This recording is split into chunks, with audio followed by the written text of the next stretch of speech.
Assalamualaikum warahmatullahi wabarakatuh.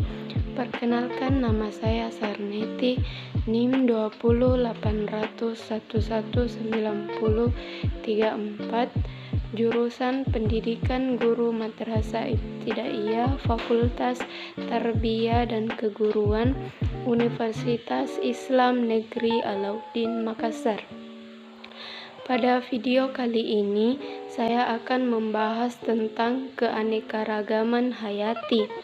Dan video kali ini bertujuan untuk memenuhi tugas mid semester saya pada mata kuliah Media dan Sumber Belajar.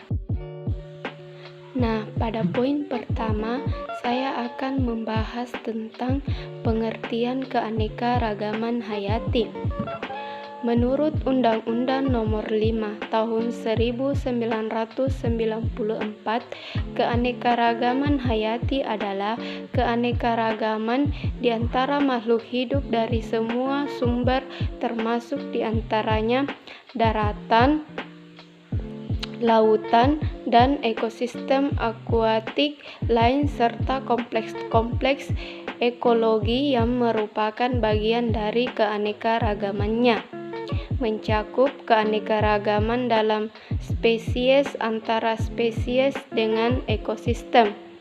Berdasarkan pengertiannya, keanekaragaman hayati dapat dibedakan menjadi 3 macam, yaitu keanekaragaman gen atau genetik, keanekaragaman spesies atau jenis, dan keanekaragaman ekosistem. Pada poin kedua, saya akan membahas tentang tingkat keanekaragaman hayati. Yang pertama, keanekaragaman tingkat gen. Keanekaragaman tingkat gen adalah variasi atau perbedaan gen yang terjadi dalam suatu jenis atau spesies makhluk hidup. Yang kedua, keanekaragaman tingkat jenis atau spesies. Keanekaragaman jenis atau spesies adalah perbedaan yang dapat ditemukan pada komunitas atau kelompok berbagai spesies yang hidup di suatu tempat. Ketiga, keanekaragaman hayati tingkat ekosistem. Ekosistem merupakan penggabungan dari setiap unit biosfer yang melibatkan interaksi timbal balik antara organisme dan lingkungan fisik, sehingga aliran energi menuju kepada suatu struktur biotik tertentu dan terjadi suatu siklus materi antara organisme dan anorganisme. Matahari sebagai sumber dari semua energi yang ada. Dalam ekosistem, organisme dan komunitas berkembang bersama-sama dengan lingkungan fisik sebagai suatu sistem. Pada poin ketiga, saya akan membahas tentang fungsi dan manfaat keanekaragaman hayati di Indonesia. Keanekaragaman hayati di Indonesia merupakan anugerah terbesar dari Tuhan Yang Maha Kuasa.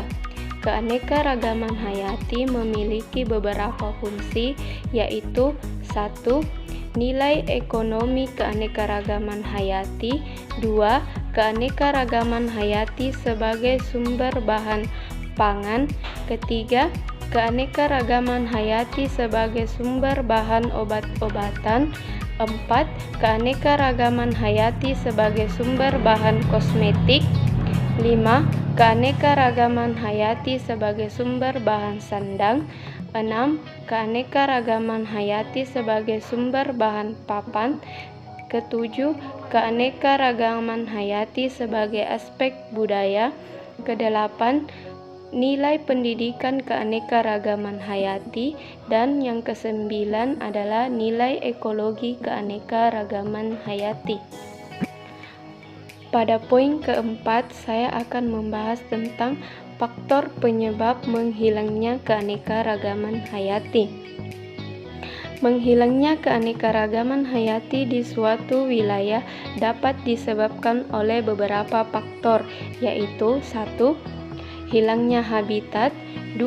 Pencemaran tanah, udara, dan air, ketiga, perubahan iklim, keempat, eksploitasi tanaman dan hewan, kelima, masuknya spesies pendatang, dan keenam, industrialisasi pertanian dan hutan. Poin terakhir, saya akan membahas tentang usaha pelestarian keanekaragaman hayati. Menurutnya, keanekaragaman hayati menyebabkan semakin sedikit pula manfaat yang dapat diperoleh oleh manusia.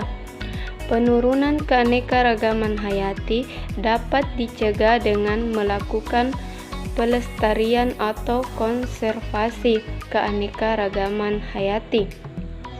Konservasi keanekaragaman hayati memiliki beberapa tujuan, antara lain 1. Menjamin kelestarian fungsi ekosistem sebagai penyangga kehidupan. Kedua, mencegah kepunahan spesies yang disebabkan oleh kerusakan habitat dan pemanfaatan yang tidak terkendali. Ketiga, menyediakan sumber plasma nufrah untuk mendukung, mengembangkan, dan membudidayakan tanaman pangan, obat-obatan, maupun hewan ternak. Konservasi keanekaragaman hayati di Indonesia diatur oleh Undang-Undang Nomor 5 Tahun 1990 tentang konservasi sumber daya dan Undang-Undang Nomor 23 Tahun 1997 tentang pengelolaan lingkungan hidup dengan 3 asas, yaitu tanggung jawab, berkelanjutan, dan bermanfaat. Pelestarian sumber daya alam hayati harus dilakukan secara terpadu dan melibatkan banyak pihak. Dan berikut ini akan saya jelaskan 2 pelestarian, yaitu pelestarian secara in situ dan pelestarian ex situ. Nomor 1, pelestarian secara in situ. Pelestarian secara in situ artinya pelestarian sumber daya alam hayati yang dilakukan di habitat asalnya. Contohnya, bunga Rafflesia arnoldi di Bengkulu, Batak Jawa di ujung Kulon, dan Komodo di Pulau Komodo. Yang kedua, pelestarian secara ex situ. Pelestarian secara ex situ artinya pelestarian sumber daya alam hayati yang dilakukan di luar habitat asalnya atau dipelihara di tempat lain. Pelestarian secara ex situ ada beberapa macam, misalnya kebun koleksi, kebun plasma nufrah, dan kebun raya. Dan mungkin hanya itulah materi yang sempat saya paparkan pada video kali ini. Kurang dan lebihnya mohon dimaafkan.